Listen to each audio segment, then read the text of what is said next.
What do Saudi Arabia, the United Arab Emirates, Qatar, Oman, Kuwait, and Bahrain have in common? If you say similar culture, you are not wrong. However, there is another thing they're about to have in common, a technological marvel that shocks the rest of the world. The amazing Etihad Railway that runs through 6 Arab countries. What will the new railroad achieve, and why is it a massive achievement that shocks the rest of the world? The Gulf Cooperation Council represents the interests of these 6 Arab countries. It is a political and economic alliance of 6 Arab countries in the Arabian Peninsula: Bahrain, Kuwait, Oman, Qatar, Saudi Arabia, and the United Arab Emirates. The GCC was established in Riyadh, Saudi Arabia on May 25, 1981, after a meeting of the heads of state of the 6 countries in Abu Dhabi, the capital of the United Arab Emirates. The purpose of the GCC is to achieve unity among its members based on their common objectives and their similar political and cultural identities, which are rooted in Islam. The GCC also aims to promote cooperation and coordination among its members in various fields such as security, economy, trade, education, culture, and social affairs. The formation of the GCC was influenced by several factors, both internal and external, that affected the region in the late 1970s and early 1980s. One of the most powerful outcomes of the alliance is the Etihad Railway, also known as the GCC Railway. The GCC Railway project is no small feat. It's a grand plan straight from the pages of a sci-fi novel, the kind that makes you go, wow, can they really do that? How else would you describe a project connecting 6 countries across 2,177 kilometers of desert and sea? That's a next-level ambition. So what is the story behind this ambitious dream, the players involved, the challenges they're up against, and the big-time implications on the economy and the environment? Now, imagine it's 2009 and a bunch of leaders from the 6 GCC countries, the UAE, Bahrain, Saudi Arabia, Oman, Qatar, and Kuwait, are sitting around a table. One of them drops the idea of a railway that stretches across their nations. It's greeted with a mix of awe and skepticism. After all, the idea seems both exciting and daunting, but they agree because the potential upsides are just too great to ignore. This could revolutionize transportation in the region, boost trade, and even help to break their dependence on oil revenues. And so the seed of the GCC Railway project was planted. Now, the price tag of this ambitious project is also nothing to sneeze at. The cost is expected to reach a staggering $200 billion when all is said and done. That's a whole lot of cash even for these oil-rich nations. But they see it as a solid investment in the future, one that will give back in spades in the form of improved logistics, trade, tourism, and economic growth. The railway's construction would increase regional connectivity significantly by lowering travel time and cost between major GCC cities and ports, improving commerce flows across the bloc and attracting new investors. Shorter travel times, according to business leaders in the Gulf, could help boost the tourist and entertainment sectors, which several countries are aiming to expand as part of broader attempts to diversify their economies. For example, as part of Vision 2030, Saudi Arabia plans to expand tourism's GDP contribution to more than 10% by the end of the decade, up from $20.3 million in 2019. The development of a GCC-wide railway bodes well for regional cooperation and would help ambitions for greater economic alignment within the group. Indeed, the GCC is pushed to expedite the development of a single customs union and common market before achieving the ultimate goal of regional economic unity. The GCC Railway project is essentially an impressive lattice of passenger and freight lines crisscrossing the region. The passenger trains are planned to hit top speeds of 200 km per hour, while the freight train should be able to cruise at 120 km per hour. Once it's up and running, it's expected to handle 50 million passengers and a whopping 35 million tons of cargo each year. Talk about a workhorse.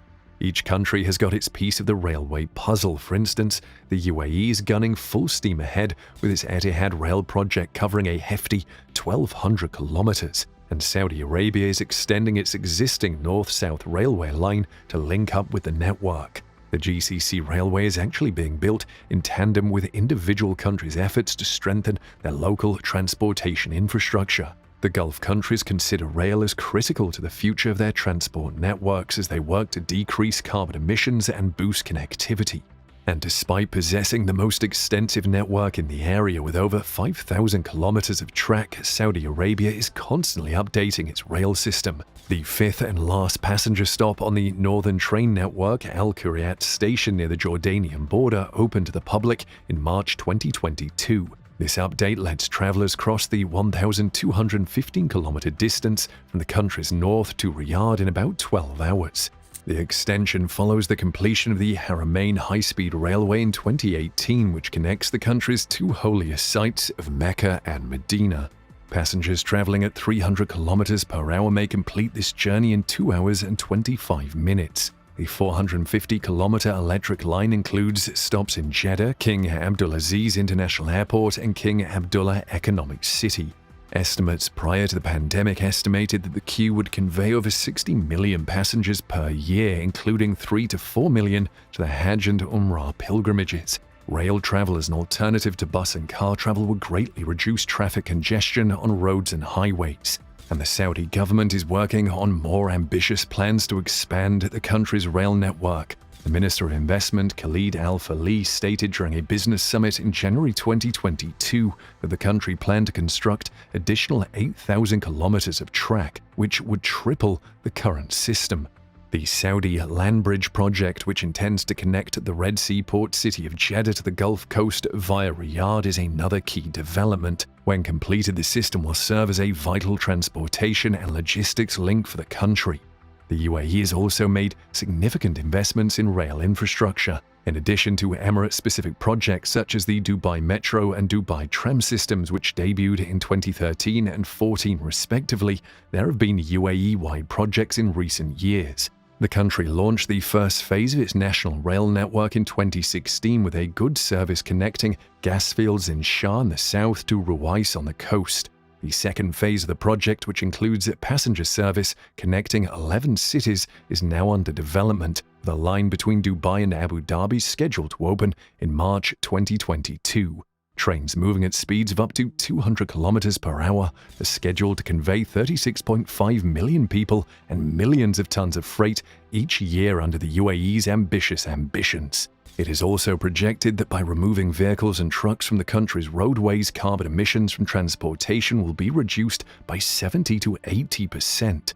Train travel between Abu Dhabi and Dubai, the UAE's two major cities, is estimated to take around 50 minutes once completed, while the trip from Abu Dhabi to Fujairah is expected to take around 1 hour and 40 minutes, roughly half the time it takes by car. In terms of economic impact, Emirati officials estimate that the $13.6 billion spent on the project will create roughly $54.5 billion for the economy.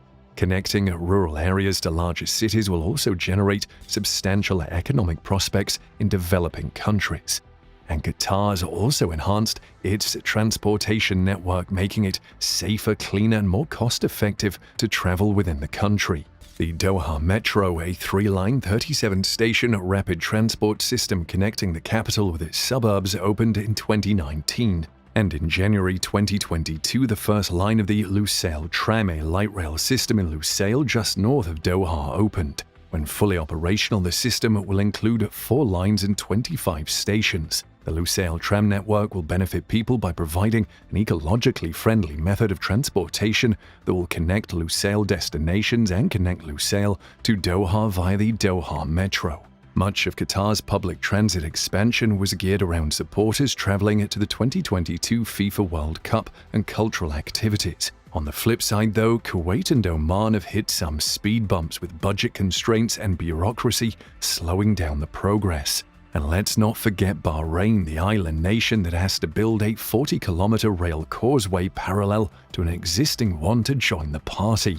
Now, some GCC countries have also tried to engage in accords that cross GCC borders. Bahrain, Kuwait, Saudi Arabia, and the United Arab Emirates, for example, have accepted the Arab Mashrek International Railway Network Agreement, which covers 16 different routes in the Middle East. Similarly, Saudi Arabia, Qatar, and the United Arab Emirates are members of the International Union of Railways, UIC, and are part of the Middle East Strategic Action Plan 2013 to 2020, which aims to establish an integrated and competitive railway system in the area. Turkey, Iran, Iraq, Jordan, Syria, and Afghanistan are also members. Now, building a railway across the desert and sea is far from a walk in the park. One of the most difficult obstacles is the variety of terrain that the railway must traverse. The railway must pass through deserts, mountains, and coastal areas, each with its own set of engineering and logistical challenges. The railway, for example, must contend with sand dunes, geological formations, tunnels, bridges, and viaducts. The railway must also communicate with other countries and authorities to ensure that standards, laws, and operations are in sync. Another significant problem is the extreme weather conditions that the railway must endure. The region is distinguished by high temperatures, minimal rainfall, and frequent sandstorms, which can cause erosion, corrosion, and damage to train wheels and other network components. To maintain safety, the railway must adhere to international standards and best practices.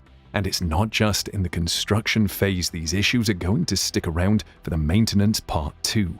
However, upon completion, the project is expected to contribute to the economies of the GCC countries in several ways. First, the GCC railway will reduce transportation costs and times between major GCC cities and ports, enhancing trade flows within the bloc and within external markets. The railway will also facilitate the movement of goods and people across the region, creating new opportunities for businesses and consumers. According to a study by Booz & Company, the GCC railway could generate up to $15.4 billion in annual revenues by 2030. Second, the GCC railway will support the plans for greater economic alignment within the bloc, such as the establishment of a customs union and a common market. The railway will help harmonize standards, regulations, and operations across the GCC countries, creating a more integrated and competitive economic zone. The railway will also foster political cooperation and trust among the GCC members, which could lead to further collaboration on other strategic issues. And third, the GCC railway will boost the tourism and entertainment sector in the region, which is a key pillar of economic diversification for some GCC countries. The railway will provide faster and more convenient access to various attractions and destinations in the region, attracting more visitors and increasing spending. The railway will also create new opportunities for development around new stations and along the rail corridor. And what's more, the project is expected to have positive effects on the environment. On the positive side, the GCC railway will reduce the reliance on road and air transport, which are more polluting and energy-intensive modes of transportation. The railway will also help reduce carbon emissions and greenhouse gas emissions, which contribute to climate change and air pollution. According to a study by Booz & Company, the GCC railway could save up to 16 million tons of CO2 emissions per year by 2030. The railway will also promote the use of renewable energy sources such as solar power to operate some parts of the network.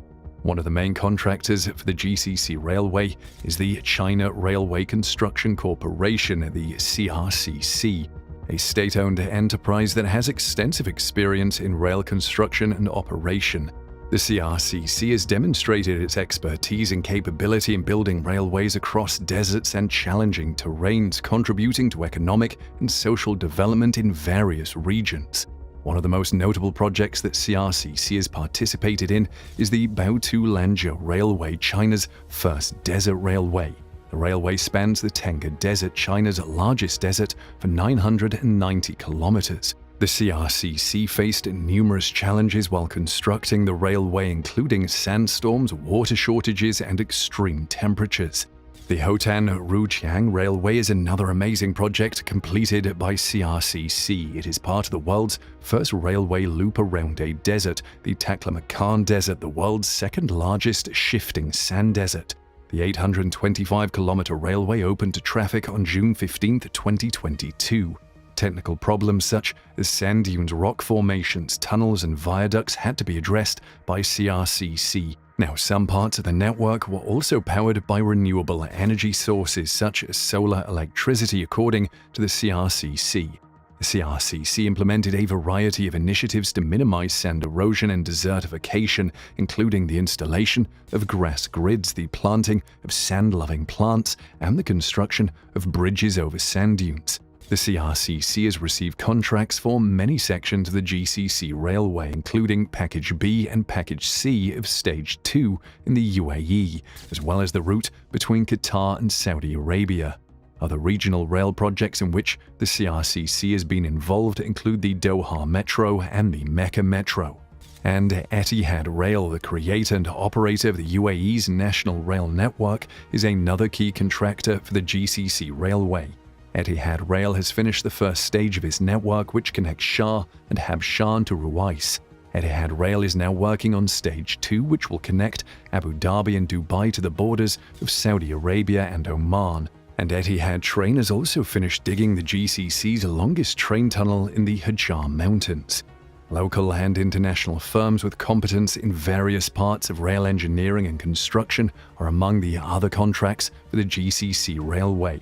Nesma and partners Al Fanar, Al Mabani, Saudi Baitur, Limak, Sharpurji, Palonji, Saudi Bin Laden Group, and China Harbour Engineering Construction are among these contractors. These contractors have worked on various portions and phases of the GCC railway project.